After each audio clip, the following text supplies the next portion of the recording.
Welcome to Let's Talk Jets Radio.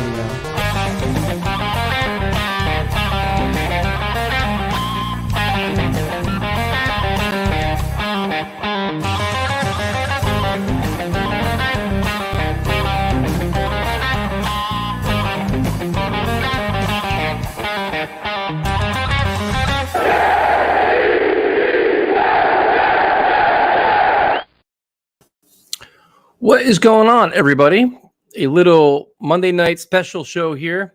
This is going to be the first time we've ever done a interview with our chat in so it's going to be a very good friend of mine who covers the Bills. So to give him a couple minutes, I sent the wrong email address, so this is actually my fault tonight. But please let's be kind, let's be friendly. But what's going on, everybody? The Bills did give us a lot of props for our draft. What's up, Snoopy? What's up, everybody? Hope everybody had a great weekend. The intro has been done. What's going on?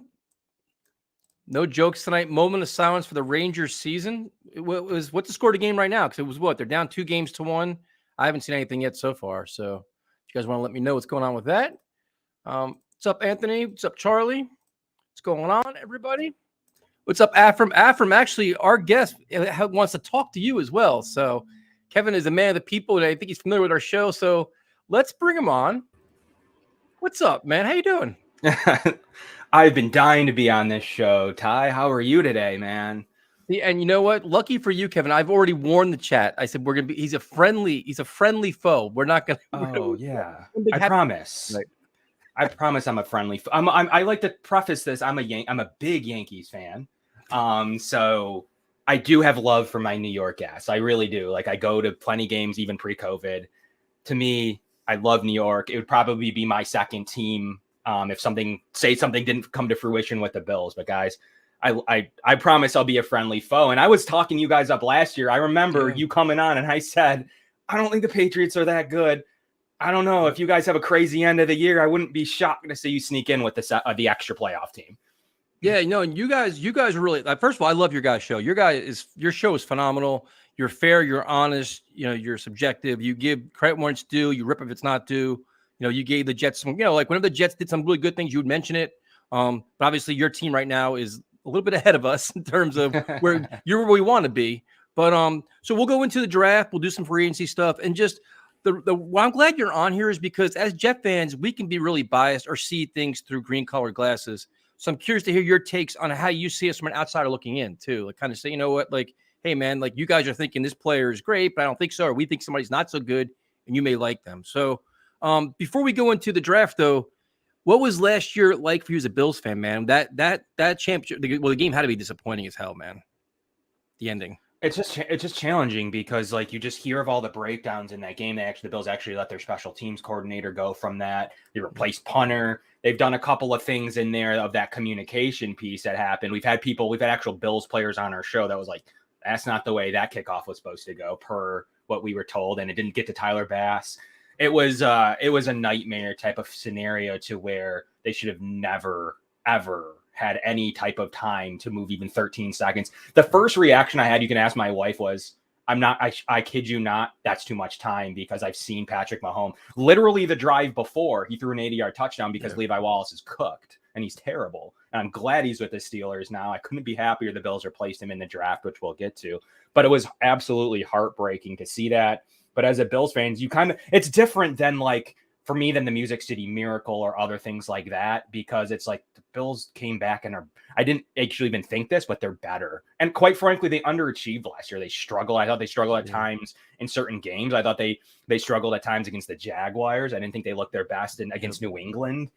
So there were plenty of games that, left scratching your head, and they replaced the offensive line coach and said, that was our weakest link. We brought in Aaron Cromer and said, we're changing that around, and then brought in obviously premier pass rusher. But Ty, it was super disappointing to see at 13 seconds. Yeah. The breakdowns thereafter, we celebrated twice. Like Josh Allen was absolutely out of his mind. Yep. Like I've never seen a quarterback play like that.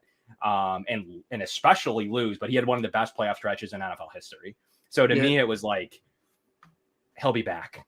Yeah. It's funny. A very good friend of mine's a Bills fan. And, I found myself, 'cause I just know, like, listen, like we're obviously rivals, but Bills fans, like you feel like you just at some point you want to see him just get it. You know what I mean? And he was so invested in it, man. He was just so I did the ultimate jerk off thing towards the end of the game. I'm like, congratulations, man, you made it. Because if the Bills won, he was going to the Super Bowl. That he was tickets, he was going, he was all in, like couldn't wait. And I sent the text. I'm like, you made it. I'm like, finally, like I'm like, congratulations, all this shit. And then that happened, and I felt like the biggest douchebag in the world. I'm like, oh my God. I'm like, here, it's just heartbreaking to you know what's funny about that is I had my DMs, I had like Brown, like guy go on to all the other shows, and I had Browns fans DMing me like, congratulations. Same thing, kind of. I had a couple of other teams, media guys like, you guys deserve it, this and that. And it's like crazy like, I'm thinking in my head, like, I've watched the Music City Miracle, I've watched other plays here, and I'm thinking like, that is just, I've watched us miss a field goal to win the Super Bowl. Like, that is just not enough. That is too much time to me. 6 or 7. It's funny, like 6 seconds, I'm feeling okay. It's literally that 5 seconds gave them one extra play to where we were in a soft zone and Levi Wallace is just running backwards for no reason. It left enough time for that to happen, especially with their timeouts. Yeah. So you had, I mean, obviously the Bills are one of the best teams in the AFC. Easily, we all agree with that. So now going into this offseason, what did you think were some of your needs and how did you address them? Their biggest thing was offensive line, and they replaced the offensive line coach, which is going to be to more of a run, like a zone running scheme. And they put in Roger Saffold, a guy that they really like, and matched Ryan Bates, a guy that the team was fundamentally different. And he went on like a RFA tour across like the Patriots and the Vikings. On an RFA tour, the Bills tendered him at a low level and were like, we'll see what happens. Kind of got screwed by it because he goes on this tour and, does fetch a sizable contract. And the Bills were like, yeah, we were just a better team. We'll match him as our guard spot. And then obviously brought in Saffold and, are just a rock solid unit there. And then obviously we all know about Von Miller. No one in Bills land thought we had $100 million to give away, but underratedly, you saw, look at across the league, the Jets, were involved at some point. The receiver movement, and the Bills are the only team to keep the receiver one. So that was like one of the biggest things that like every receiver left, every receiver's gone, but somehow Stephon Diggs decided to stay and be the one that wanted to play with Josh Allen because quite frankly, everyone said he'd fail here. But I mean, they're like best friends, just like straight up best friends. So that was the biggest thing for me. What about Dable leaving? Yeah. It depends who you ask, but you have me on, and you might have been on my show, and I was not a Dable fan. I thought, if anything, he was the weak link of the entire team. He was too willing to run his quarterback. He didn't get the run game going, and would fight with McDermott about it, even if they don't want to admit it. So to me, at the end of the year, it was so like contentious that there's rumblings that he may have taken an offensive coordinator job somewhere. So to me, good luck, New York. Best of luck. I do like their GM. I'll admit, I thought he was Brandon Beane's right-hand man here. And I thought it was a really good hire, and they did some good things in the draft over there on the other side of New York. Right. Right. But honestly, Ty, like, we're okay. We were in a bidding war to keep our quarterbacks coach. And just like in the Eagles, when they lost their quarterbacks coach, we were happy to be able to hold ours and promote him. It was like Josh Allen was like, you're not leaving. You're not going to New York. You're gonna stay and be our offense coordinator and Ken Dorsey. So they did get lucky there, and then they brought in Brady to be their quarterbacks coach. They feel like they're fairly stocked. Back up at the offense. I like that move too. Yeah. So you guys, I mean, you're a very good team. Made some key changes, made some modifications. Then we go into the draft, and the draft was wild, man. This was a wild offseason with all the free agent movement, the wide receivers, like you mentioned earlier. So many things going on. And as a Jets fan, to see us universally get praised from so many different people, I'm like, all right, we're obviously get the one or two idiots that like, oh, they suck, they reach, they trade up. There's always one guy. There's always like two guys that no matter what we do, we could sign like Aaron Rodgers, Devontae Adams, and Von Miller and be like, the Jets are stupid. You know what I mean? Like there's just guys that will always hate, but they spend too much. Well, I guess what we'll do is we'll go round by round for both teams. I just want to get your take on what you thought.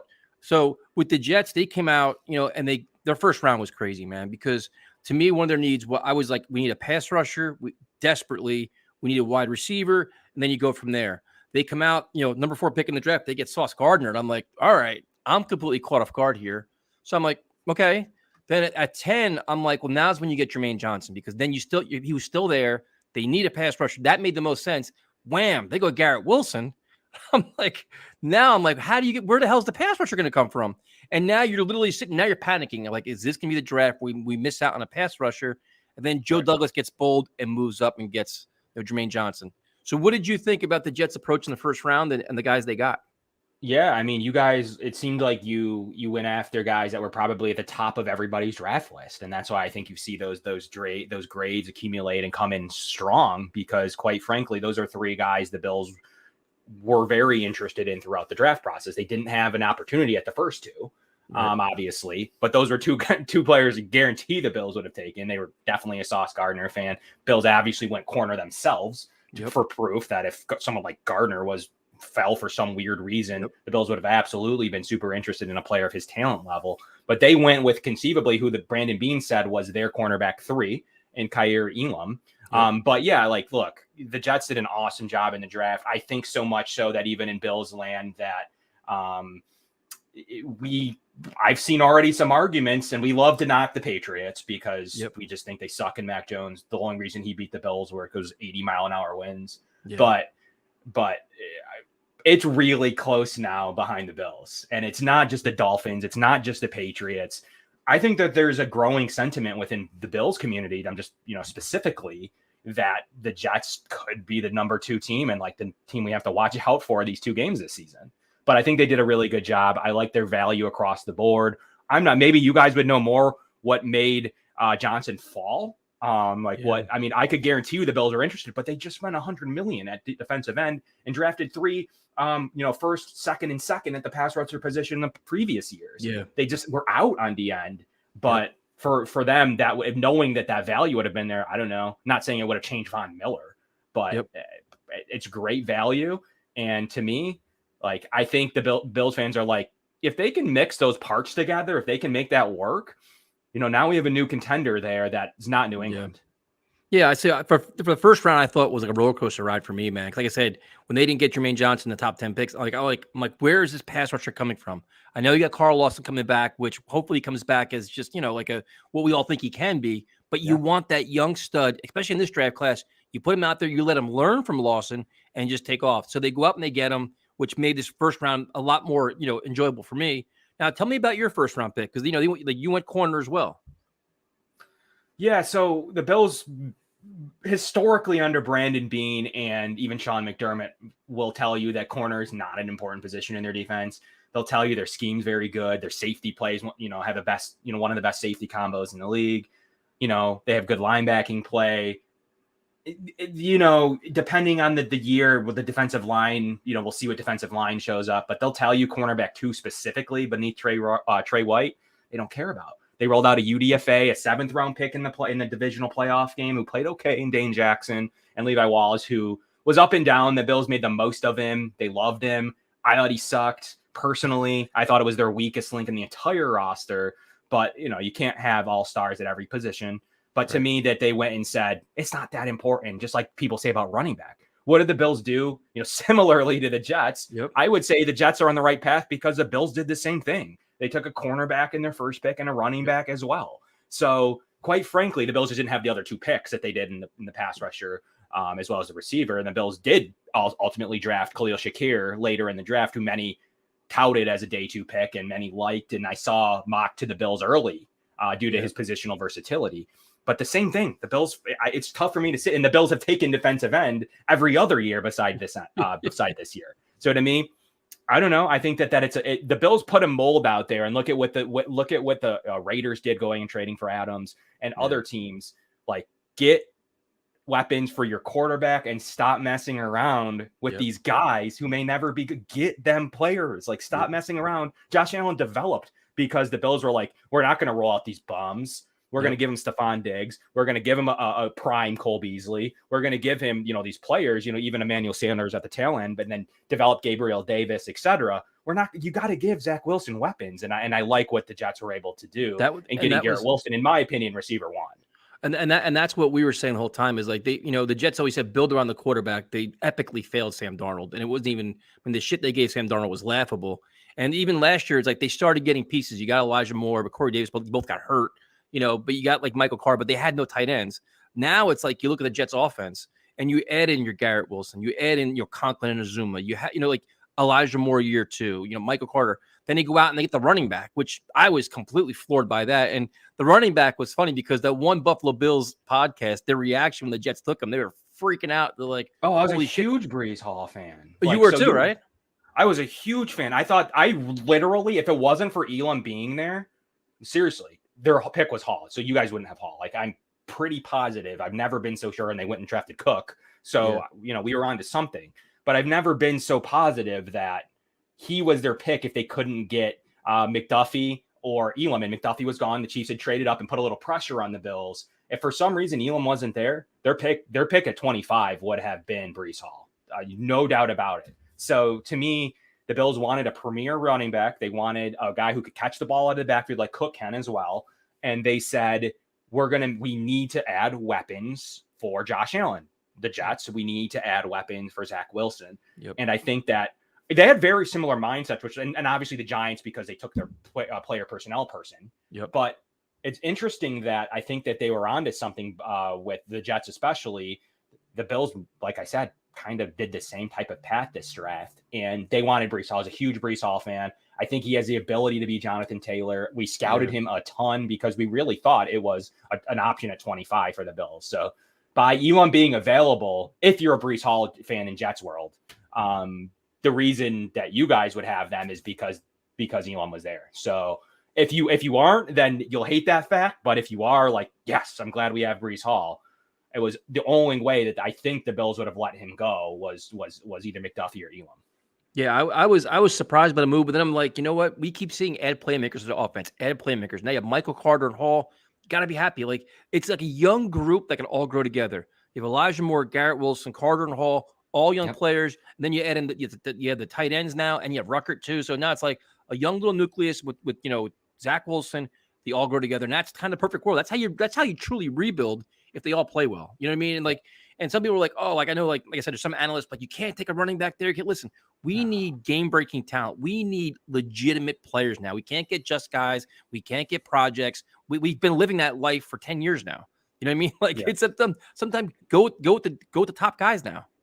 You had Carter, similarly the Bills had Singletary. They're not going to change the game. They're just not. I don't feel that they are. Neither one of them. I think they're both good, and I think they both do some good things, but they're similar. Like, you need that game-breaking talent. And I think that the Jets specifically added somebody that can change the game for them. And the Bills will be the first to admit, like, they do not want Josh Allen jumping and hurdling Kyle Van Noy or Anthony Barr or, Tyrann Mathieu, which he's done all three.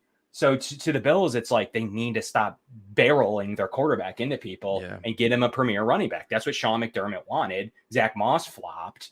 But at the end of the day, like, the Jets did the right thing. And they're absolutely at that time at 10 overall. Okay, I can see the sentiment of, like, that's a little early. Like, you better really be a running back away from the playoffs or further. But like I always said, the Bills were potentially Brees Hall in your case away from beating the the Chiefs in that game, as well as further. So I think that the Jets can say, like, we have some good weapons. And to me, from an outsider's perspective, I'm looking at that, like, let's think about how they got those picks. And boy, did they do the Darnold thing right. Boy, did they do the other trades right. And Adams. The reason that they're doing this is because they made the right decisions with those guys, and it's tough. And the Bills did the same thing, dishing Watkins, dishing Ronald Darby, and this was during Josh Allen's rookie year. So you see some of those correlations to be like, this method worked for the Bills. Let's sell some players and let's, like, draft right. And I do think the Jets are well on the course of what I saw work in Buffalo. Now, tell me about your third round pick, the linebacker from Baylor. So he was an interesting one. The Bills generally as well got fairly well scored drafts. So people like Cook. To me, I had him further down than Hall. So to me, it was kind of like, well, he didn't do a ton. He put some crazy catches on tape, and the Bills love that. So they really think that he can be a Kamara. We'll see if that translates, especially in the Bills offense. They think he brings a different talent that neither of the two running backs had. So most people agreed that they did well with a plug and play cornerback one in Elam, and then in Cook to replace Zach Moss. They did well there. But a lot of Bills fans and media were like, we had him late in the fourth. This guy's undersized. But the Bills were like, he literally plays like Matt Milano and had 16 sacks in college. So Terrell Bernard's a guy that was a bowl MVP and played for a really good program in Baylor. And it was just slept on. So we'll see if that translates. The Bills are actually very good at picking the right defensive players, Matt Milano, Trey White. They picked the safeties they were looking for. So the Bills would counter and say, like, we've never really had a big miss on defense. So that's their argument. But I would say that I thought it was a reach. I thought they were reaching for need. They have a complete roster. So, it's not like they're crazy and, it was outlandish, but there's other names on the board I like, but Terrell Bernard's a guy that can come off the edge. And quite frankly, a lot of people think the Bills, after the running back, the Bills are fishing for who can cover Travis Kelce. That's literally what their scouting philosophy was in the rest of the draft. Like, what can we do? Is it Elam? Is it Terrell Bernard? What can we do to cover Travis Kelce? Because quite frankly, if we can cover him with Hill out of Kansas City, maybe that game goes a lot differently, because he was one of the main, him and Hill were the reasons the Bills couldn't get it done. And if they can figure out Kelce and Hill's gone, the Bills feel awfully good about their matchup with the Chiefs in the regular season and potentially the postseason. So Bernard, we'll see, but has all the pedigree. So a lot of Bills fans, the production's there. He had like 40 tackles for loss, 16 sacks. We'll see, but he was definitely slept on and considered the reach of the Bills draft.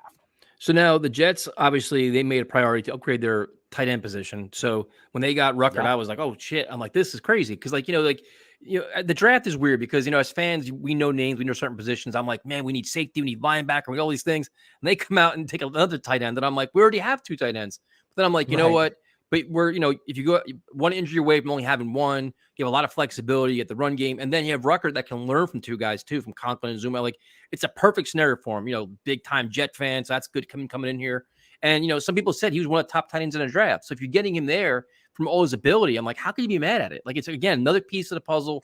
And the tight end position is a safety blanket for your quarterback. And the Jets, like, they've never had that. Like, they've always had just guys. I mean, we took your guy, Croft. He did little things. He kept getting hurt. You know what I mean? So it's like you need stability at tight end. And getting Ruckert, I thought, was interesting. I mean, I like it now because you're like, wow, this is a lot of pieces to our puzzle now. I mean, what do you think about the Jets, how they handle tight end? I like Ruckert. Like, I think that the Bills were also looking at it again at the tight end, and Brandon Beane came on his press conference after and said, in the third, we liked some tight ends into the fourth, and they were gone by the time we picked, because the Bills got a little antsy and traded their 4th round pick to make sure they secured Elam, because after Sauce, obviously after McDuffie, to them, all that was left was Elam. So they're like, we can't even risk somebody trading up in front of us, because the Chiefs just did and took McDuffie. The last thing we can do is take the last starting corner, because that would be a travesty for the Bills to not come away with one of the top 4. So that was their opinion. I thought they got a little antsy and things would have been fine, but that 4th round pick was probably going to tight end. So I think that that's a great move. The security blanket there is huge. I think that for the Bills, they went out and kind of doubled down with they really think they like what they can get out of OJ Howard. So the Bills are like, well, we have Dawson Knox, who's developed and is quite frankly one of Josh Allen's favorite weapons. And now we have OJ Howard, so we can run a lot of different type of personnel groupings. We can do 2 tight end sets that we weren't able to do last year.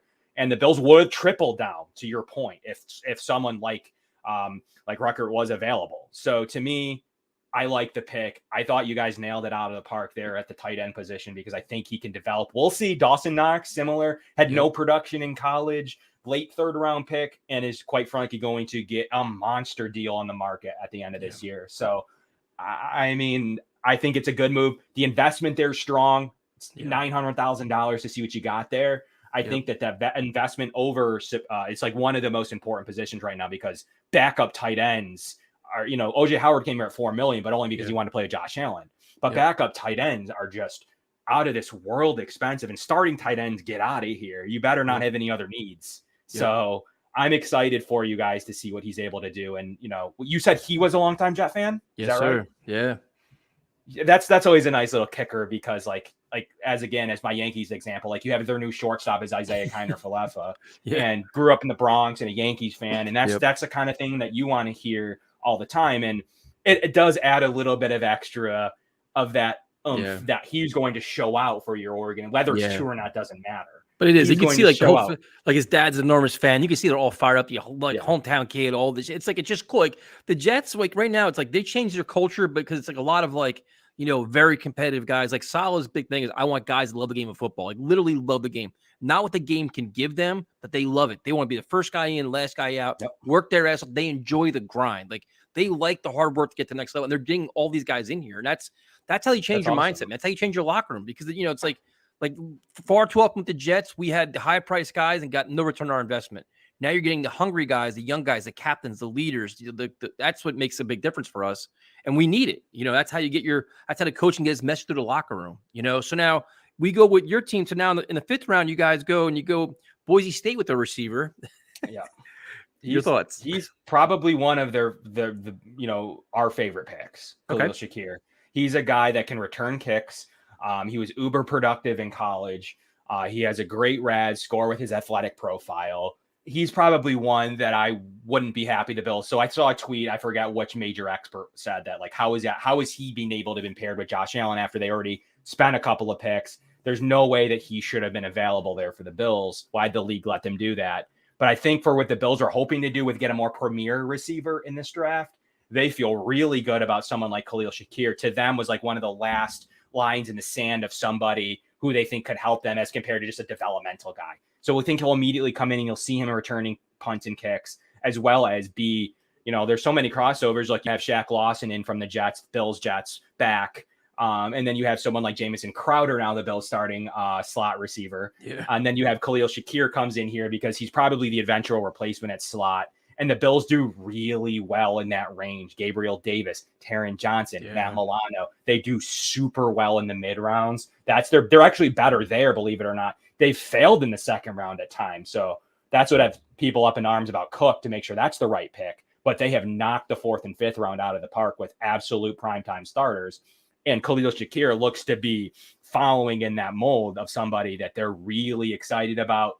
That behind Gabriel Davis and Jamison Crowder, he's receiver 4, and then they have Isaiah McKenzie there as receiver 5 to kind of round that off. The Bills feel really good about their receiver core because they can't have Gabriel Davis or Crowder going down, which we know he does. Yes, we can't have that happening.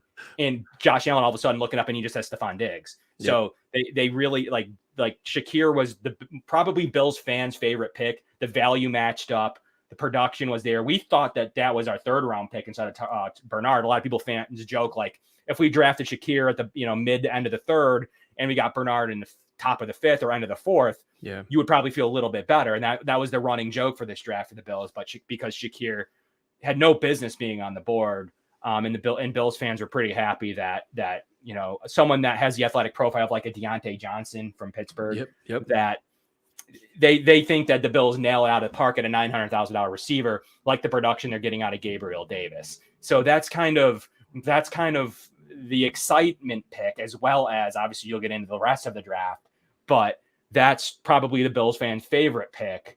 And I think you'll see him as early as this year be productive and be like, how did that guy slip to the fifth? Well, he gets put into a top offense with a top quarterback. That helps. But I do think you'll hear his name this season. Well, I think the one pick that I saw a lot of the Bills fans celebrating was a punter. It's like a lot of punter love. So let's talk about punt god, man. What crazy that he was the punter 3. Like that's wild that the Bills picked in the top of the 6th. They traded for that pick. And he's the third punter off. We had a kicker and 2 punters go before him. Yep. He was talked about as a versatile punter kicker option, kickoff guy too. You could literally, in theory, roster just punt god. Yep. Bills fans are excited. They thought, believe it or not, they did punt, and they didn't on New England ever.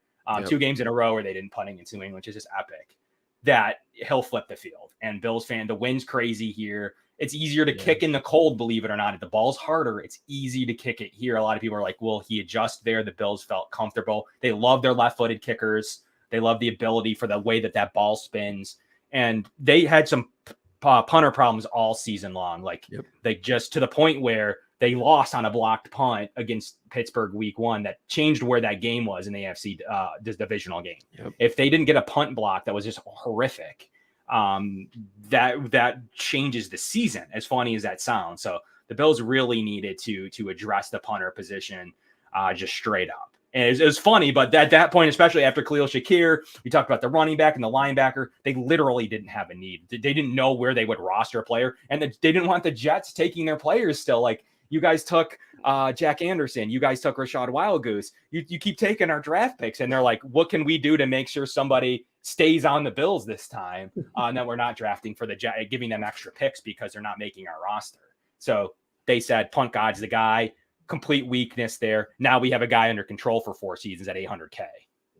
Look at this. You got some comments over here. Kevin is awesome. I'm a Cover One subscriber. Great balanced Bills coverage. Love Let's Talk Jets Radio as well.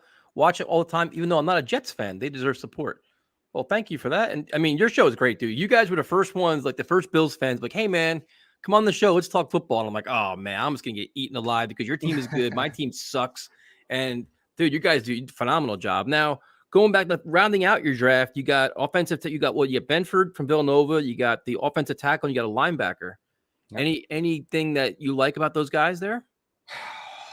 I thought they did a project offensive tackle, so nothing's crazy. He's too big. He's gangly. So Bills fans generally didn't like. Cover One is actually known for their film production. We have a couple of guys who are credentialed at the Senior Bowl and a couple of other events. So that seriously, if you want some Breece Hall stuff, go to Cover One. I'm not kidding. That's not a plug. I'm serious that we were that serious about Breece Hall and that we have a lot of real-time footage on the guy, like from our own viewpoint. So seriously, give that a shout. Eric Turner, the head of Cover One, does amazing work on his film stuff. So check that stuff out. But Tenuta is the tackle they drafted. Yep. We don't see a ton there. We don't understand the positional fit. We think it's like a Cromer project. We're not really sure. So not overly. And then we don't overly like the corner from Villanova. We don't know where he projects. They're pretty full there after Elam, unless Trey's more injured, but we've seen footage of him looking good, kind of like Jameson. So, for us, it's a matter of like, we've seen these guys come back. Jameson Williams come back, and we've seen guys like Trey White be able to rebound. We don't know the fit at the safety position. We were very confused by that, but not to take. And then probably the gem of that is the linebacker from Clemson, known as the Bruise brother. We're excited to see him because, quite frankly, between Bernard and Balin, we think that they can kind of be huge depth piece to the roster. Back to the question of how do we stop getting our players poached? We lost like 8 players last year. Right. So they need to draft for guys that are going to make the roster and beat out veterans that are maybe making double them. It's marginal, but they need to put these guys in the pipeline because they have Poyer asking for a new contract. They obviously paid Diggs and they paid Von Miller and they're paying people. And they will honor that. Taron Johnson in the slot got paid. Trey White got paid. Matt Milano got paid. So they do have a lot of paid players there. So they do need to probably replace Tremaine Edmonds. And now they have 2 options.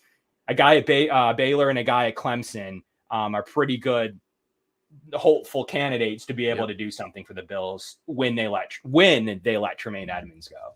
So if the chat has questions for Kevin about the Bills, whatever you want, feel free to fire them out. And we got one for sneakers to boots. Kevin, how do you honestly feel about the Von Miller signing for 6 years at 33 years old? Look, when it first came out, Bills fans will admit that that was a lot of money. Apparently how it went was he approached the Bills to say, I could be the missing piece to you guys. Obviously, if you could got Mahomes down, you would have easily had won that game, which is true. Right.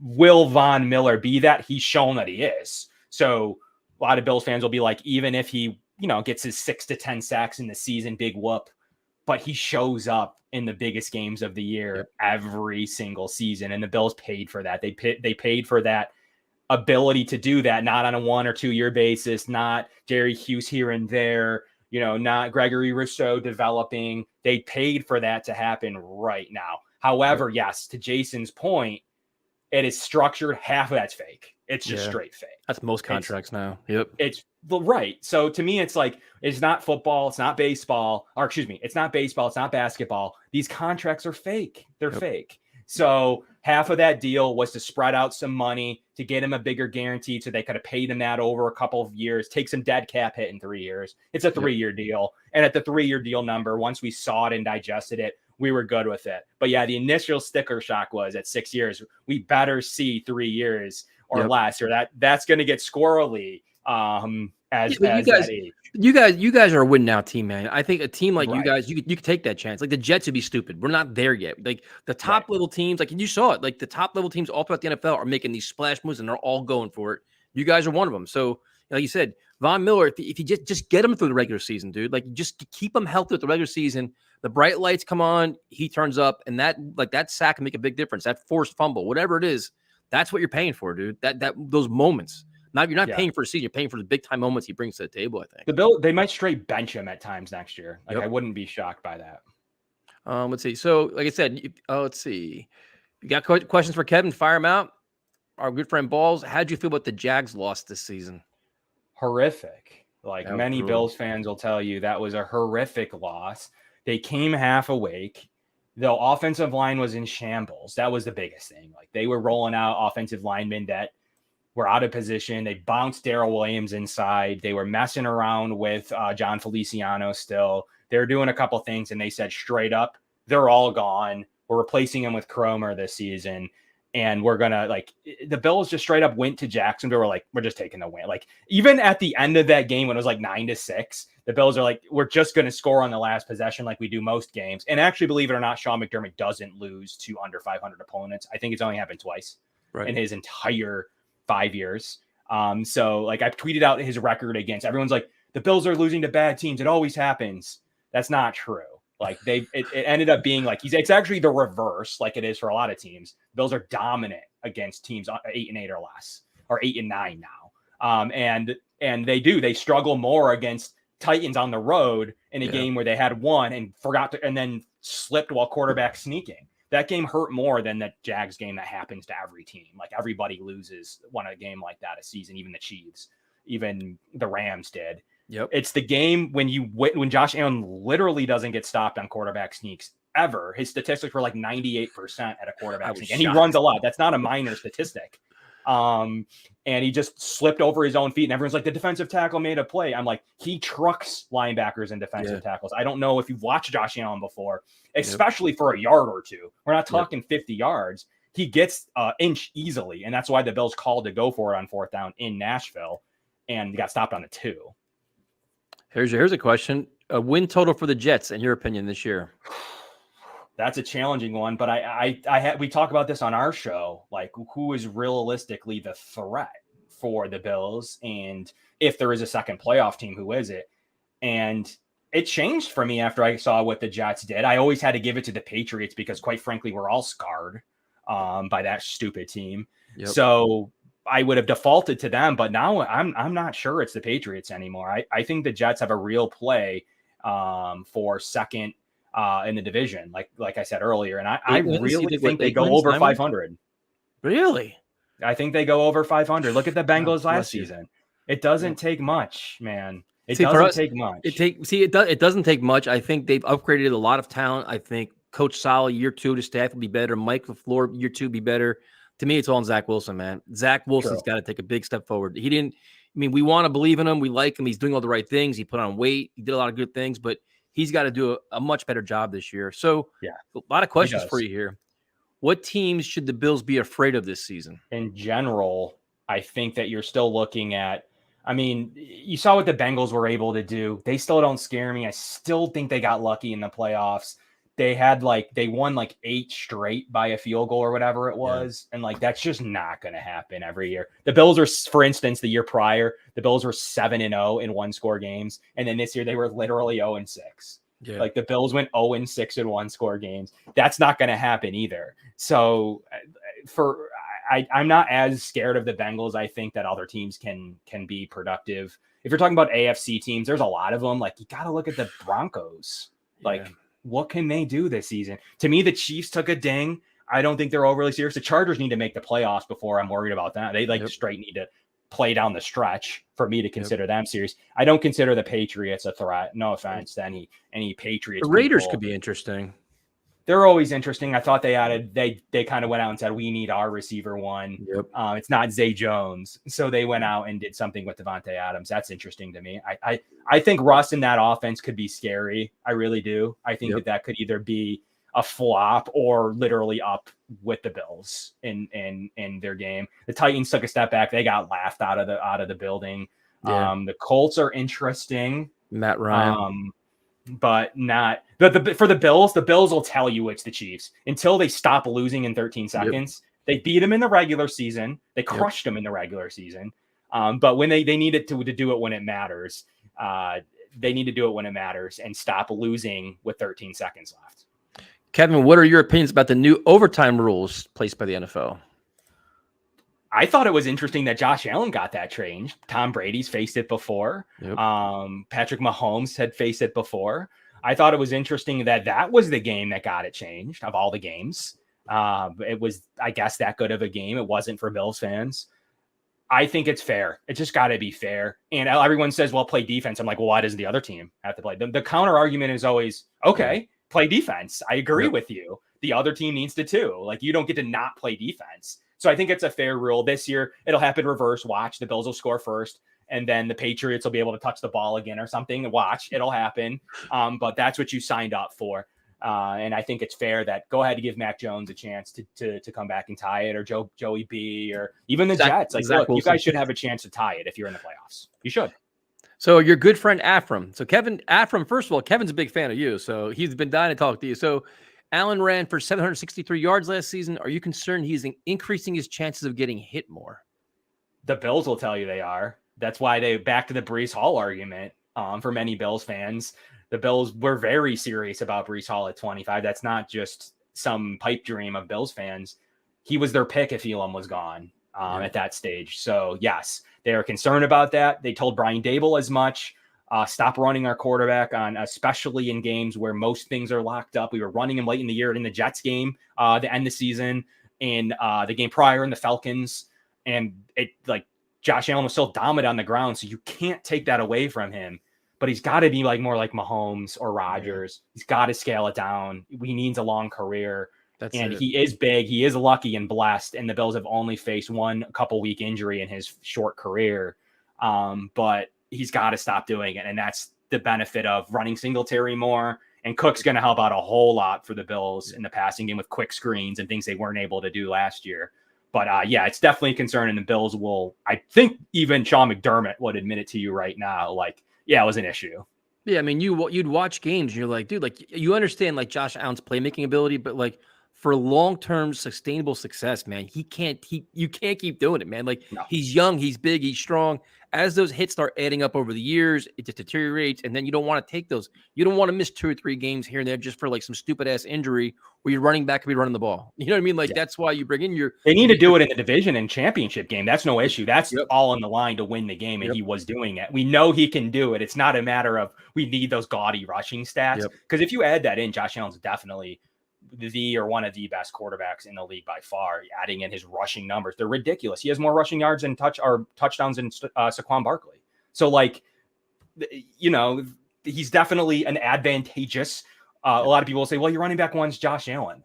And the Bills are like, yeah, we don't want that. We want him to be, we want him against the Chiefs to run for 80 yards because he got his receivers covered. But we definitely don't want the power sweeps, the quarterback motions, the things we saw in this season.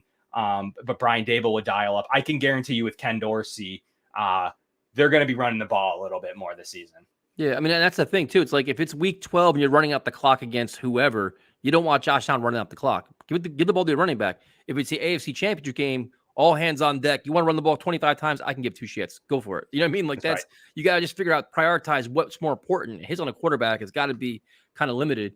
Here's a good question here. Is the AFC East a stronger division than the AFC North, the division we faced this year? The North is weird, man, because the Steelers aren't the same Steelers. The Ravens are a strange team now. Because like, what are the Ravens doing? They're getting rid of all their players, it seems like. They draft well, but that's a true youth movement. I mean, what do you think about the AFC North? I think they're equal. I think it's fair to say they're equal, and I think I don't mind playing that division. Like, who knows what's going on with the Browns? Will we see Watson? Will we not? What's going on in Baltimore, like you've already mentioned? How's that going to play out? They are selling players. I'm not worried about Baltimore at all. The Bills specifically play very good against Baltimore. They stop running quarterbacks fairly well. It's never been an issue for them, and I just don't think they just don't like to give him weapons ever. That's like the counter of what everybody else has been doing this offseason, and Baltimore goes and trades players.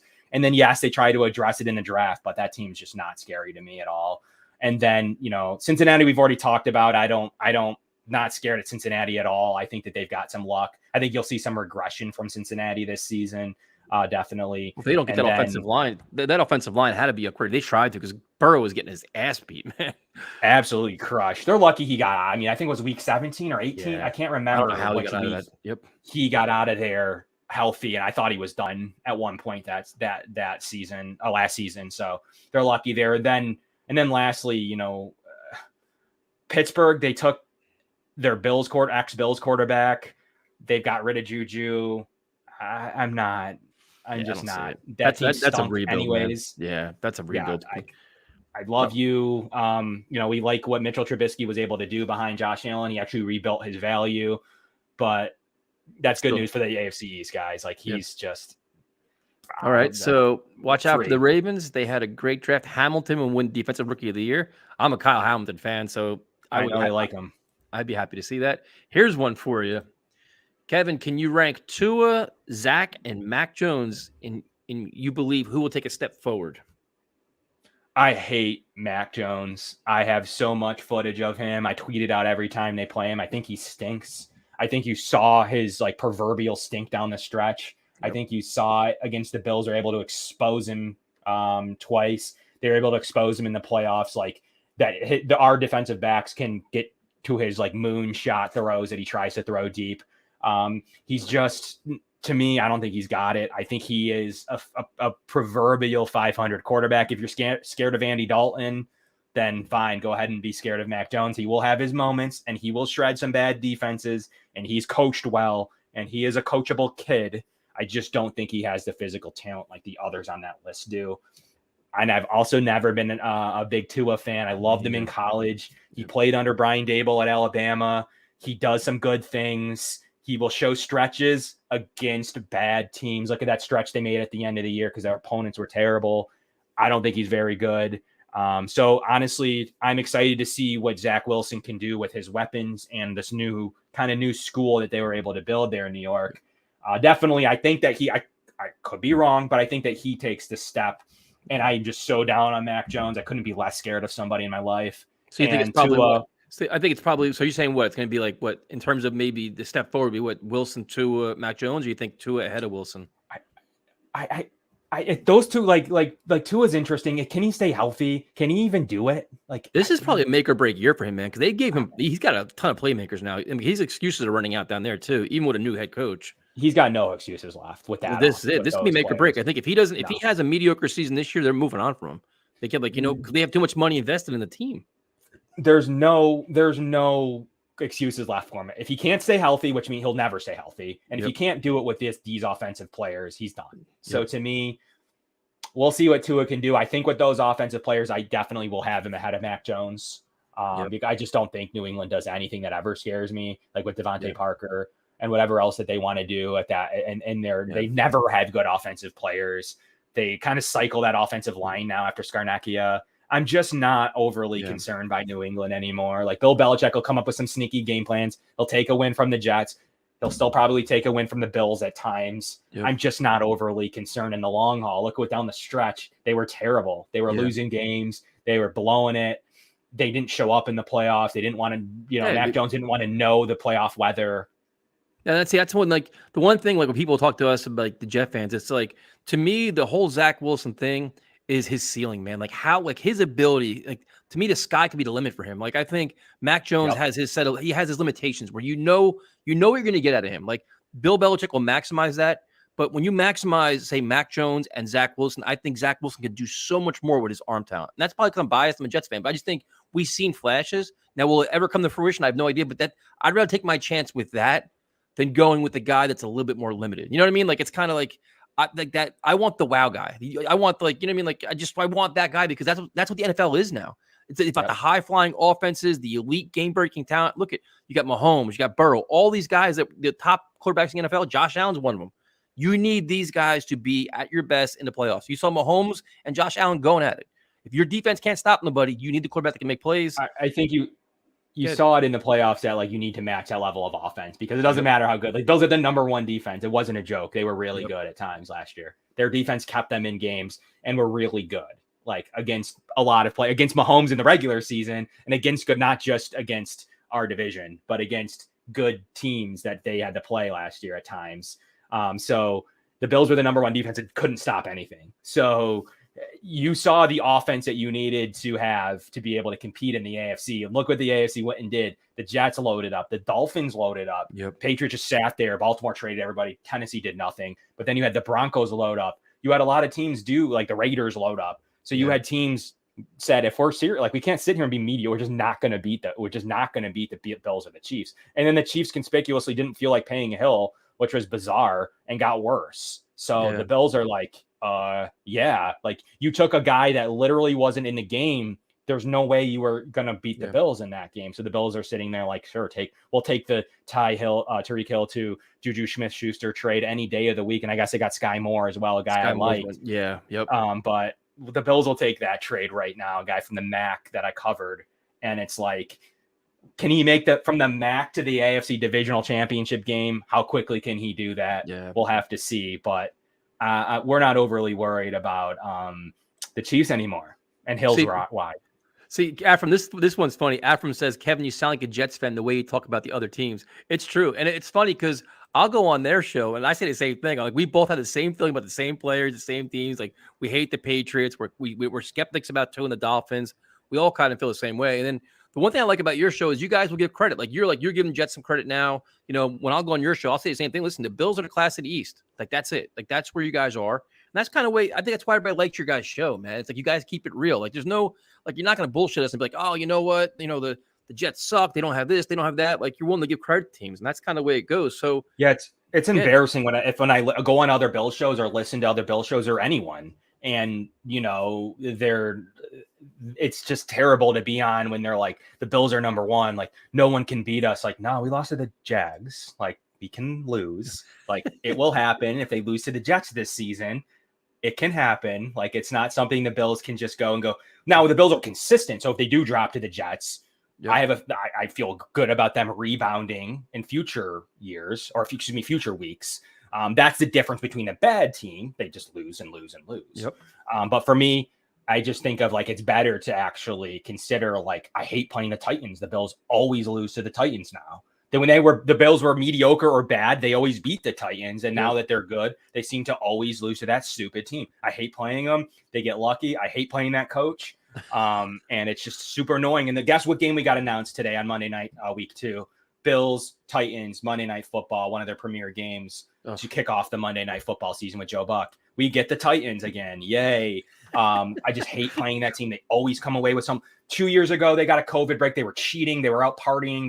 They all had COVID. They were practicing off campus. The Bills game got rescheduled for them. And then we had to go there on a Tuesday night or something doofy. And we had to play them. And we just were not ready. We didn't know if we were going to play the Chiefs that week. We didn't know what was going on. And that team was really good, that Bills team. And then this year, the guy freaking slips on the 2-yard line, and Derrick Henry's big 80-yard run was on a blatant holding, like just not even arguing. Like, you see that, and it's some anger, man. I mean, I hate playing that team.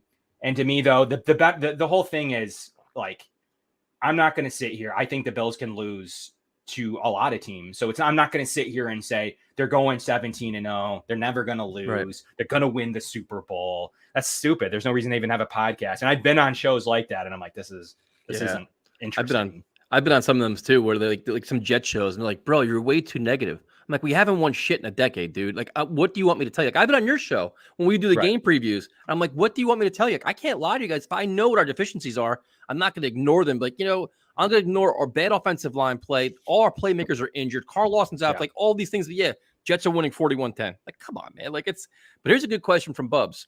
Do you think Zach Wilson is capable of taking a Josh Allen leap in terms of progress? I think you're looking for the tools. I think the Bills will admit we've always had the mediocre Mac Jones type of Ryan Fitzpatrick or the Tyrod Taylor guys that can win, but we're looking for that leap. And I think you need the tools to do it. And he does. That's what you're looking for, a toolsy player, not a low ceiling, high floor guy in Mac Jones or even Tua to an extent. Yep. Like, I think you need to take the risk, Justin. Look at down in LA.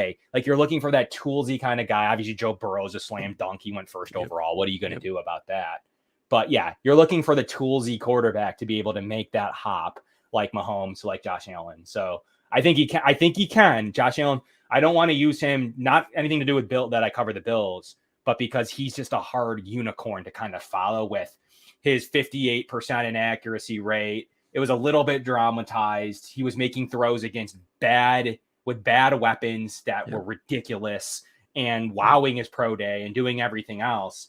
But, Wilson's kind of in that mold a little bit. So I think you can see a toolsy, and that's what the Raz profiles and all that stuff you see out there on Twitter. You're looking for that athleticism, not because the fastest guy wins, but because that stuff translates. Yeah. Those athletic tools translate and hedges your bet. So I do think you could see a jump like that. But the number one thing is you have to help the player. You can't. The problem is you think you're going to take a leap and with no help for the guy. And that's the problem. Like, he's not going to just take this leap and be good and make everybody else better like Tom Brady did. Yep. You need to help him out. And I think the Jets are well on their way to being able to do that. At some point, you give him that final vet receiver, that might be the thing that you all have to tell me what you think of Corey Davis, right? But you need that final, and he's beaten the Bills at times, Corey Davis. He's been good against them when he was with Tennessee. But can Mims take the jump that I've heard about forever? I like Elijah Moore. Yeah, I think that's where you're going. Like, I think it's going to be a couple questions here. The schedule comes out on Thursday, so that's when the schedule comes out. I think with Wilson, I think it's his rookie year was so average and just so just bare bones that I think he'll make progress this year. I think the significant leap could be next year, from this year to next year. I think you're going from almost not like a redshirt year, but he had a lot of struggles, man. So to become just a competent, competitive quarterback in year 2, and then the leap to be maybe like a game changing quarterback could be maybe next year. Like, say if you're looking at he was one of the worst quarterbacks probably 31, 32 in the league based on most of his stats. This year you get top 20, get in that range. Just become more of just run the offense, stay in the flow. You don't play hero football, do all the right things. And then next year you go from being like that, just the average, to I'm a game-changing quarterback. Now, I think that's when the leap can happen. And you're right about wide receiver. Like, they really need Elijah Moore to break out and be the guy everybody thinks he is. Adding Garrett Wilson helps. Corey Davis last year to me was a disappointment. I'm hoping Corey Davis comes back. But for me, the tight ends this year, having that is going to be a huge help. And then running the football, dude. Like, if you can run the football consistently, take the ball out of Zach Wilson's hands a little bit. Yeah, your play action pass, you can spread around. That helps him too, man. Like, that changes everything for him, I think. So we'll see. I think he's going to see progress this year, but I think to get to say he's going to be our franchise quarterback, we probably find that out next year, I think, maybe. Yeah, you do. And Josh Allen took a good step up his second year, but not great. Like, he did take the Bills to the playoffs, and then the Bills saw that they needed that vet receiver in Stephon Diggs. And then he really made that giant, to the top of the league jump. So you can't expect it year 2. Sometimes you could take an equal to regression sometime. Not saying Zach Wilson will, but I'm just saying that can happen. So you can't give up on someone after 2. Right. I do think, like you said about Tua, I do think at the 3, you do know what you're going to get. 3 years, you can't sink any more resources into a tie if it doesn't work. Like, they got to move on. And I applaud the Jets. I liked Darnold in the pre-draft process. Like, I saw someone earlier ask what I thought of Allen. Allen was my favorite quarterback in the draft before he went to the Bills. Like, had nothing to do with it. I tweeted before that. You serious? Bro, I have a video. My friend is a diehard, the biggest Bills fan I know. Was he the guy that went crazy? He was negative. Yeah, he was pissed out of his mind, being like, the only guy he didn't want was Josh Allen. And I'll be honest, I know people have tagged my tweets where I was like, thank you, Bills, for taking Josh Allen. Because I was like, we got Sam Darnold, we got our guy. You got I thought the true changing the guard was happening, but the actual opposite happened, where you guys took off with Josh Allen and we went backwards. But no, dude, I was before anything to do with the Bills. I was one of a few in Josh Allen land, and I have a couple tweets of receipts, but I was very quiet because I just didn't want to get bashed. I was getting Josh Allen fans were getting inexplicably crushed. And the Bills fans made a general note, whether it was experts or even fans, to bash him because the hate was stupid. It was stupid. It was like ungoofy, was because analytics people couldn't explain the inaccuracy, but he had like a 9 or 10 athletic profile. Duh. And that's why, believe it or not, we had the creator. I don't know if you guys follow the relative athletic score, Raz Kentley Platt. He created it. And he was a Lions coverage guy. And basically the Bills backed up their argument by saying the athleticism is moldable. That's what made a player like him be who he is today. And inaccuracy was goofy. It wasn't like, look at Mac Jones, who's accurate, but it doesn't matter. So then in that draft class, how did you have the quarterbacks ranked? Because I remember it was like, to me, I like Mayfield, it was a Mayfield, Darnold, Josh Rosen, Lamar Jackson, and Josh Allen. Like, how did you have them ranked? So I never bought into the Rosen phenomenon, and that's really where I'm fundamental, whether it was Baker or versus Rosen or whoever. I had Rosen so far. I just didn't think he'd convert. He was a statue. We were going away from that. I didn't think he'd stay healthy, which I guess is fairly true. I don't even know where he is right now. But I never liked him at all. I liked Darnold a lot, admittedly. I thought just like Josh Allen would get over the inaccuracy, I thought Sam Darnold stopped turning the ball over. Was wrong. He didn't stop turning the ball. He still does, like to this day. So to me, I had Sam Darnold 2, and I had Baker Mayfield 3.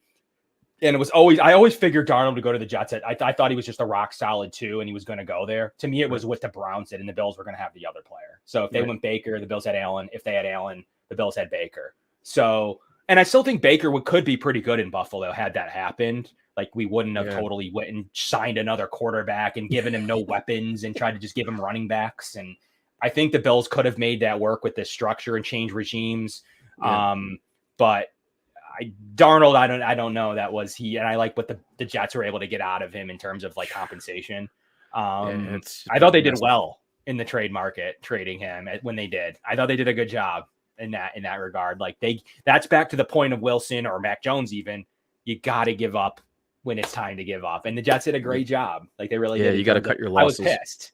Yep. They did a good job with I thought they'd get like a 7th next year or this year, but they did a good job. Then that's why they had such a good draft this season. No, Joe Douglas has done a lot of really good things, and that was how he manipulated the draft. And he got the value he got for Adams and Darnold, and in situations where we knew the players had to go. Like everybody pretty much knew Sam Darnold was out of here. Like we knew Jamal Adams. Jamal Adams burned his way out of here, and they still got good value for him. So that was good. So crazy value. I said, and the thing about the Carolina Panthers is I don't know how Matt Rule's getting it passed, because right now Sam Darnold's like an $18 million backup.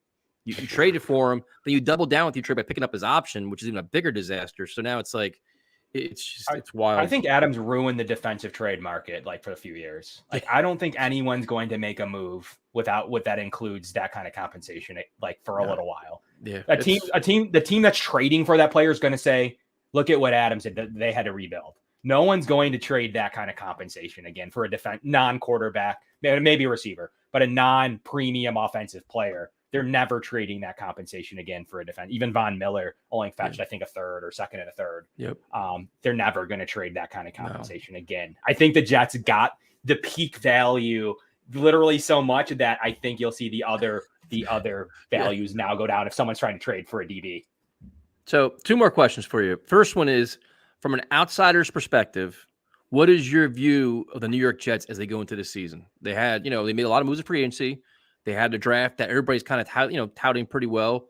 The coach seems to be coming along where I think he's learned a lot from his mistakes in year 1. At least I'm hoping, but it seems like he's, doing the right thing. The general manager seems like he's making a statement where the Jets for the first time in a while maybe have actually a competent front office that's on the same page with their coaching staff, which that hasn't always been the case either. So, from what's your view of the Jets, man? Just be honest. Say whatever you think. I like their spending spree on tight end. I liked what they did with Uzama and Tyler Conklin, a couple of guys that the Bills fans were interested in, and they ended up going with OJ Howard, which is fine for us. So I liked that idea. I've always been you were on our show, and I've always liked what Vera Tucker could bring to the table. In terms of his potential. So I like that. I remember saying to you the offensive line advanced statistics. There's some okay numbers there, and you're like, no, they suck. They haven't been playing good at all. That's why. And it was funny to me because I had those numbers, and you're like, nah, they're not real. which I thought was pretty funny. But yeah, I mean, I like, Fant is what he is, like, but in terms of, I'm a big fan of Quinnen Williams. So I think he's a game wrecking talent. And then look, if you get like any version of Mosley back, of the player he can be, like I watched him against the Bills, almost beat the Bills on his own. Yeah. Kind of like the other Josh Allen did in the Jacksonville game. Yep. He was like, I'm not the other Josh Allen, just decided to play the game of his life. But Mosley was doing the same thing. That was like 2 or 3 seasons ago now? I think it was 3 years ago. And he went out in the third quarter and the Bills just like scored 14 to 21 points and just won easily once he went out. But that was a while. And then I haven't seen that style of play from him since that opening week 1 game. He hasn't been that same player to me. So if he can come back, Bills aren't going to like that very much. So I think that there's a really good out. And then, we talked about him already, but Breece Hall, like, I didn't think replacing Carter was a necessity in the Jets world. Like, it shocked me, honestly, because if he went down a little further down the board, I do believe the Bills were going to be in range to trade. They took Cook, but I do believe the Bills would have made a move in the 40s to get him. I truly think that. And coming away with Elam and Breece Hall would have been, and then, their later picks would have been plenty for them. They would have to give up someone like Bernard to do it. But I think that they would have enjoyed that. So shocked by the Breece Hall one, but I see the potential. They see it too. They spent a premium pick on him. Yep. I like that a lot. I think that that'll help Wilson a good amount. And that's the one thing the Bills could have used, is that premier type of running back. And no offense to Carter, he was good, but he's not that. And neither was Singletary. So do you think like the Jets are more like do you think there's more respect now for Saleh, Douglas, and the Jets as an organization now, as opposed to, because with Gase, it was a joke, dude. And I don't even think with Todd Bowles, teams, really respected us. I think the team was just, they were in disarray most of the time. They weren't a united, cohesive unit. Like, they kept changing coordinators, doing all this shit. Do you think there's like a more profound respect now for Saleh Douglas? Need to say, the Jets are a team headed in the right direction? Yeah, they seem like a team heading in the right direction to me. Like, I think that they kind of copied the Bills model in terms of what worked. And the Bills copied the Panthers model, in fairness, of what worked prior to their just total downfall. Right. But what worked in their Super Bowl year and other playoff year, they called Josh Allen Cam Newton at one point, like that same type of player. Right. So to me, I think the Jets are doing the right things to get better. And, they had a lot of picks to do so, and that was because of the good trades that they made. So I'm interested to see what they're able to do with what they're moving. It all needs to fit together, obviously, but I think that they're well on their way. They need to stay injury free. That's a big component of all of this. Did they draft players who will stay healthy? Yeah. And that's where the Bills have been the Bills. They don't get injuries. They had like the least amount of starters lost to injury. They lost literally half a season of Trey White. That's all they lost last year. Yeah, and he's one of our best players, but they were able to rebound from that. They've been. You need that injury component. Is the Bills will tell you, we will not sign you if we think you're always going to get hurt. They let Cole Beasley go. He was always playing hurt. We're done with you. We need you to be on the field because you're not your best. Your best ability is your availability. Yep. And I think that's, you guys would know more about the players you took, and their health situations, but that's so huge. Like, you need to be able to stay on the field. That's just monumental for in football specifically.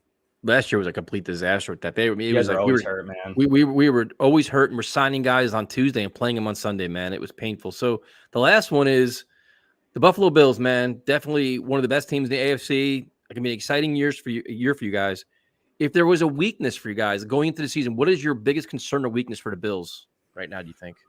That's interesting because, the Bills would tell you that they have all their holes filled. So it's going to be challenging for me. I want to see how the offensive line comes together. That's a cliche answer, but it's true for the Bills because that's super important. That's what's going. If the offensive line's together, it's going to be a good year. But it's seriously like some depth pieces on the interior offensive line they totally just ignored. They just said Bates, Morris, and Saffold. That's it. That's what we're going to roll with. And it's a good starting unit, but back to that injuries problem, there's nothing behind that all starting off. Good starting 5 for sure. Nothing behind it. Like, they have nothing behind it. So that depth at a pretty important position is definitely their biggest weakness. And they'll tell you that the Elam pick kind of squashed their biggest concern with never having a corner two. And so can Edmonds be the player that they drafted him to be with his 5th-year option playing at $14 million? The Bills are nervous. They don't know that he can stop missing tackles. Jamison Crowder on the Jets was a good example. Totally bounced a tackle, crushed his AC joint in his shoulder, and wasn't the same. And because he just was reckless and missed a terrible tackle. Can we get, if they get that Tremaine Edmonds, you might see Terrell Bernard at times. Right.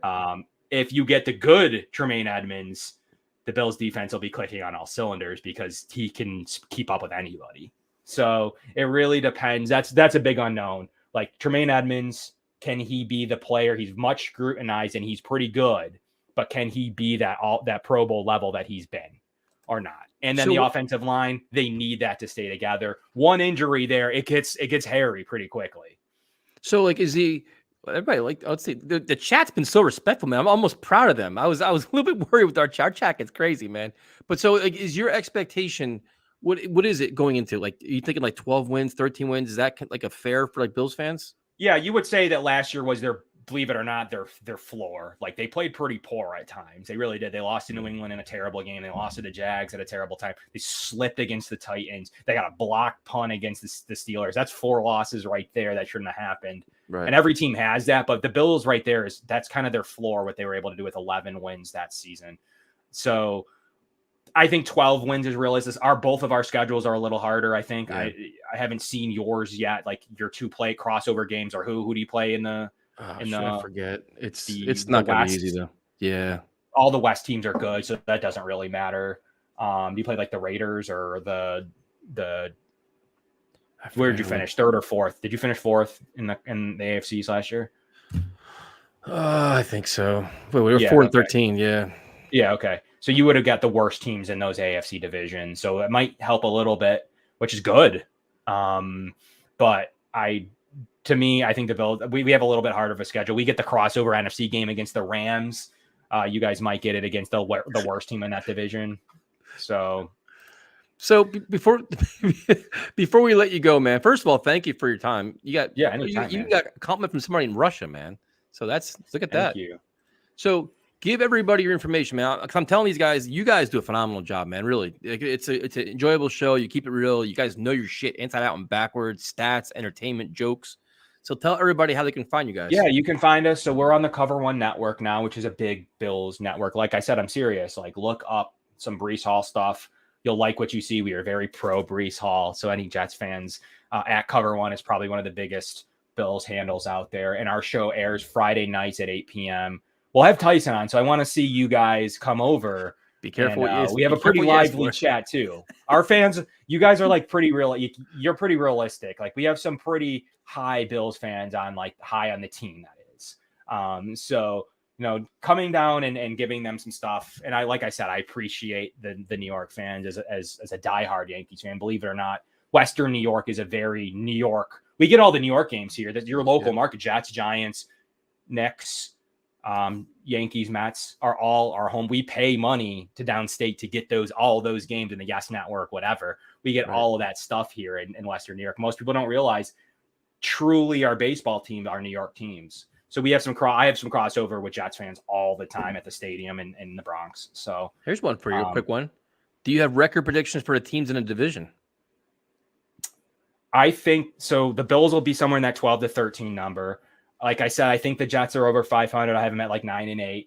I think the Dolphins and the Patriots tie at 8-9. So that's kind of my prediction. And I think that they're going to beat up on each other, the three of you guys, and one of you is going to definitely take a game from us, like no doubt about it. Could Trubisky beat out Pickett in Pittsburgh? Yeah, he will. I think Trubisky's very highly thought of. I can tell you that right now. He's like very highly thought of around the league. He was talked about. He picked based on what we heard, and we have some good inside knowledge of this. He picked the Steelers. He was basically given the job. Yeah. Now, that doesn't mean anything. Pickett could come in and look great, and they don't care. But I do think you'll see Trubisky this season. Yeah, I don't think you see Pickett this season, but things happen. Trubisky could go into camp and look terrible. Yeah. But he was good. He learned a lot, and Bills fans were really interested if Josh Allen did have to go down at some point in a hopefully just a couple weeks stretch in the regular season, we were pretty sure that Trubisky wouldn't have lost a step to beat at least mediocre opponents. Yeah, no, I think it's gonna be interesting. But I think Pickett's gonna be there to be just kind of learn, grow, and then I think Trubisky starts. I think the Steelers want to win games initially. You know what I mean? They don't want to nail the season. Yeah, you ruin your relationship with reps and agents.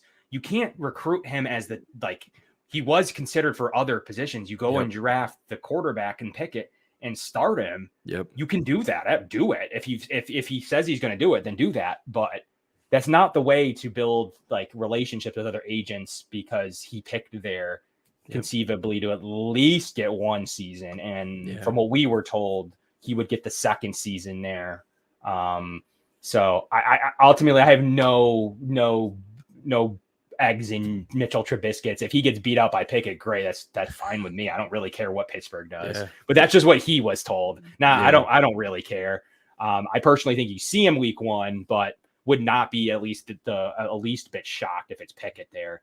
And I think that's good news for the AFC, though. I think that they're worse with Pickett starting. Yeah, absolutely. Day 1. Yeah, the Steelers, they're going to have their good defenses, but the offense I think is going to suck. They're going to be terrible. So I think they're going to suck. So yeah, me too. They suck more with Pickett. Kevin, thank you, man. It's over an hour and a half, almost an hour and a half. So thank you so much for your time. One more time, give out where everybody can find you guys. Yeah, absolutely. You can my handle's at Kevin Massare. You can find us at the Going Deep Pod, and our main account is Cover One at Cover One Bills. You can find everything we do there. Tons of film work. Like I said, seriously, we've probably covered. We have some scouts. We've probably covered some of the Jets picks. So we definitely tweet out, not just for Bills content, for sure.